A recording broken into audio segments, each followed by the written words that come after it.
जखन कुंभक बात होइत अछि तऽ नागा साधुक बहुत चर्चा होबऽ लगैत अछि। ओ साधुक रहस्यमयी जीवन के लऽ कऽ कतेको कथा सब प्रचलित अछि। नागा साधु के भगवान शिवक अनुयायी कहल जाइत अछि। ओ निरंतर शिवक आराधना में लीन रहैत छथि। नागा साधुक पूरा जीवन एक गज कपड़ा आ एक मुट्ठी विभूत के रहैत अछि। ई विभूत अपन श्रृंगार मानैत छथि। ओ अपन आराध्य भगवान शिवक अंश मानैत छथि। नागा साधुक 17 श्रृंगारक सेहो बड़ा महत्व अछि।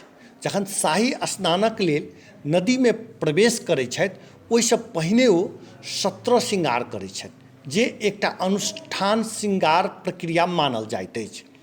एहि प्रक्रियाक प्रत्येक चरणक वैदिक परंपरा में निहित प्रतीकात्मक आ आध्यात्मिक महत्व अछि। एकरा शाही स्नान से पहिने करब आवश्यक मानल गेल अछि। तऽ फिर की होइत अछि नागा साधुक 17 श्रृंगार? तऽ 17 श्रृंगारक विषय में आइ अपने सबके जानकारी करबै छी। 17 श्रृंगार में भस्म, लंगोट, चंदन, पैर में चांदी वा लोहा कड़ी, पंचकेश यानी जटा के 5 बेर घुमा कऽ माथ में लपेटब, रोलिक लेप, अंगूठी, फूलक माला, हाथ में त्रिशूल वा चिता, डमरू, कमंडल, तिलक, काजर, हाथ में कड़ा आ गला में रुद्राक्ष शामिल रहैत अछि।